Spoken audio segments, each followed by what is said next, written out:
तो ये 5 बजे तक की वोटिंग परसेंटेज आपको बता दें, जहां तमिलनाडु में 82.24% तक वोटिंग हुई है। पश्चिम बंगाल की बात करें तो 89.93% तक वोटिंग हुई है। अलीपुर द्वार की बात करें तो 88.74% तक वोटिंग हुई है। तो ये खबर आपको बता रहे हैं, जहां सुबह 7 बजे से ही वोटिंग की प्रक्रिया जारी है पश्चिम बंगाल और तमिलनाडु में।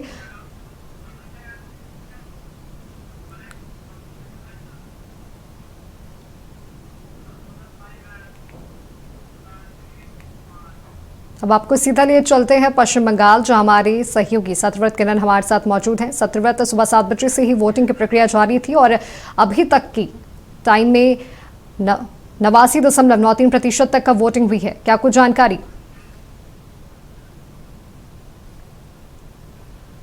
तो देखिए, बिल्कुल माधवी, और अभी फाइनल आंकड़े आने बाकी हैं। और आप समझिए कि पश्चिम बंगाल की जो जनता है, पश्चिम बंगाल के जो मतदाता है, उन्होंने दिल खोल कर मतदान किया है। यानी कि बम्पर वोटिंग हुई है। अब तक जो आंकड़े सामने आए हैं कि करीब 90% जो है वो मतदान हो चुका है। और उम्मीद है कि जब फाइनल आंकड़े आएंगे तो यह प्रतिशत जो है वो और ज़्यादा बढ़ सकता है। हमारे साथ हमारे सहयोगी, हमारे पॉलिटिकल एडिटर नितेश रंजन जी हैं। उनसे बात करते हैं कि सर, 90% मतदान किस ओर इशारा करता है, किसके हित में होगा और किसके लिए नुकसान होगा? नहीं, देखिए, अगर आप 90% वोट की बात करें तो मैं अभी जो कैलकुलेशन देख रहा था, वोटिंग परसेंटेज ट्रेंड जो देख रहा हूं, तो आप देखें कि पिछली बार जो 2021 में चुनाव हुए थे उसमें पूरा मतदान जब हो गया था तो महज 81% वोट थे, माने 81% वोट था।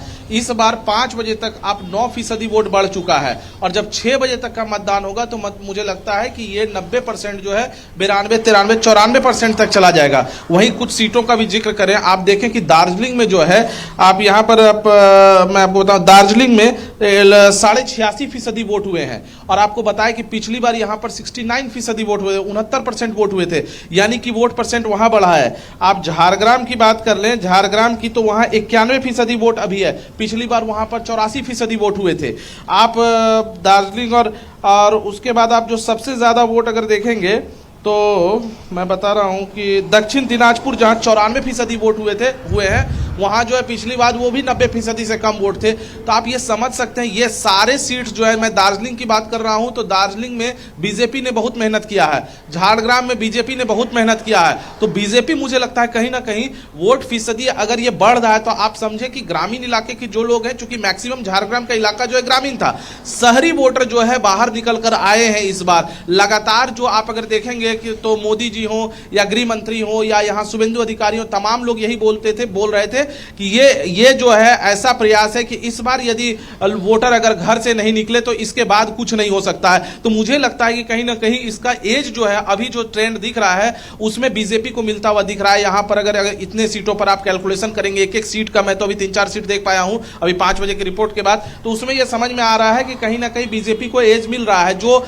लग रहा था कि हम लोग भी लगातार जब जा रहे थे तो ये लग रहा था कि साइलेंट वोटर जो है वो है। आप देखें कि ये इंपॉर्टेंट सीट है, 154 सीट बीजेपी ये टारगेट करके चल रही थी कि इस सीट में से जो है हमको 125 क्रॉस करना है। वोट प्रतिशत जिस तरीके से भागा है तमाम जगहों का, तो ये मुझे लगता है कि हो सकता है कि ये जो है बीजेपी की और इसका रुख, वोटरों का रुख हो। वैसे देखिए, टीएमसी ने भी प्रयास किया है कि उनके वोटर निकले घरों से, लेकिन टीएमसी के वोटर ऐसे भी निकल रहे थे। अगर हर बार के आप वोटिंग परसेंटेज को देखें तो पिछली बार ही अगर आप ओवरऑल वोट परसेंटेज 81% हुआ तो वो कम नहीं वोट है। आप झारखंड में देख लें 70-72% वोट होता है, बिहार में आप देख लें उसी तरीके से वोट होता है। तो इस तरीके से अगर आप यहां की अगर बात करें तो ये 81% बहुत वोट होता था, यानी कि टीएमसी जो है अपने वोटर को निकालने में कामयाब हो रही थी।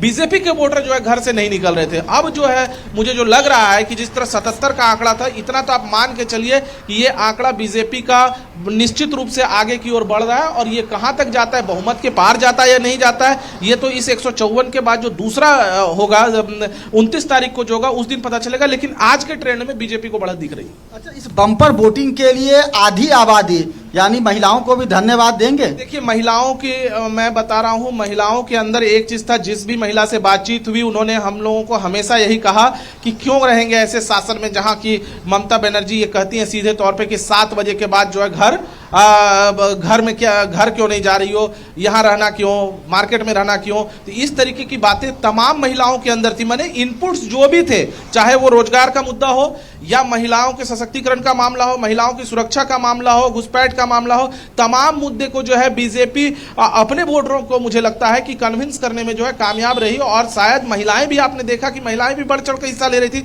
और महिलाओं का एजेंडा सिर्फ यही था कि हम क्यों नहीं 7 बजे के बाद घूम सकते हैं, अगर लड़के घूम सकते हैं मार्केट में तो मैं क्यों नहीं 10 बजे के बाद घूम सकता। जो मुझे लगता है कि बेसिकली वो बेहतर, उनका जो निर्णय है वो बेहतर है। आप अगर किसी भी महिला को ये कहेंगे कि 7 बजे के बाद जो आप दरवाजे के अंदर बंद होइए, क्यों, क्योंकि यहाँ क्राइम होगा, तो भाई आप मुख्यमंत्री क्यों हैं, आप क्यों नहीं कंट्रोल कर पा रही हैं, ये तो सवाल उठेगा ममता। लेकिन नीतीश जी, ममता बनर्जी सरकार के द्वारा महिलाओं को जो सम्मान राशि दिए जा रहे हैं, लक्की भंडार योजना के तहत जो 1500 रुपए दिए जा रहे हैं, ये जादू नहीं चलेगा। यहाँ मुझे लगता है कि इस बार ये जादू जो अभी का, देखिए मैं फिर बोल रहा हूँ, हो सकता है कि अभी थोड़ी सी जल्दबाजी हो, लेकिन वोट फीसदी जिस तरीके से बढ़े हैं, 9% वोट का बढ़ जाना, और फाइनल रिपोर्ट आते आते अगर ये 14 से 15% बढ़ गया तो बीजेपी लगभग 94 सीट ऐसी है जिस पर सेकेंड पोजीशन में बीजेपी थी। मार्जिन जो है उनका 10 से 15 हजार के बीच था। तो आप समझ सकते हैं कि इन सीटों का क्या होगा। उसके बाद SIR के तहत 94 लाख नाम कटे हैं। तो आप समझे कि ओवरऑल जो मुझे दिख रहा है कि कहीं ना कहीं आज की तारीख में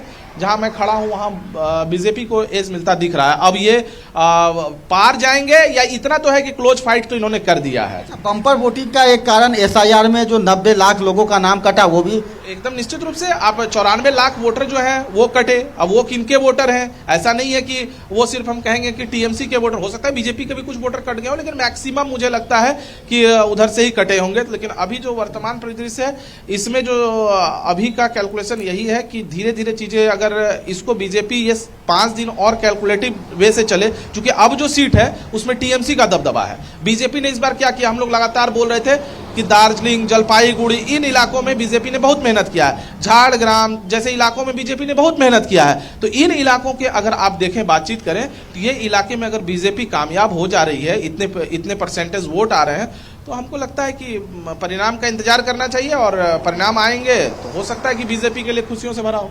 बिल्कुल यही उम्मीद है कि दूसरे चरण के मतदान, यानी कि 29 तारीख को जब मतदान की प्रक्रिया शुरू होगी दूसरे चरण की, तो शायद इसी तरह का बम्पर वोटिंग हो, क्योंकि लगातार चुनाव आयोग भी यह चाह रहा था कि इस बार पश्चिम बंगाल में ज़्यादा से ज़्यादा जो है वो वोटिंग प्रतिशत बढ़े। तो जाहिर सी बात है कि जिस तरह के वोटिंग प्रतिशत पश्चिम बंगाल में देखने को मिला है, दूसरे राज्यों को भी शायद सीखने की जरूरत है कि पश्चिम बंगाल के जो मतदाता हैं वो अपने मताधिकार को लेकर कितना जागरूक है, और उसी जागरूकता के कारण जो वोटिंग प्रतिशत मिली है, आप समझिए कि अब तक जो है वो 90% अनुमान आंकड़े जो सामने आए हैं कि 90% मतदान हुए हैं। और जाहिर सी बात है कि जब वोटिंग प्रतिशत का फाइनल आंकड़ा सामने आएगा तो शायद यह 90% से भी ऊपर हो सकता है। माधवी जी बिल्कुल सत्यव्रत, और आपका बहुत बहुत धन्यवाद, आपने तमाम जानकारी हमारे साथ साझा की। हमारे पॉलिटिकल एडिटर नितेश रंजन का भी बहुत बहुत धन्यवाद हमारे साथ जुड़ने के लिए। तो आपको बता दें कि 5 बजे तक की वोटिंग परसेंटेज हमने आपको बताई है, जहां पर पश्चिम बंगाल में 89.93% तक वोटिंग हुई है।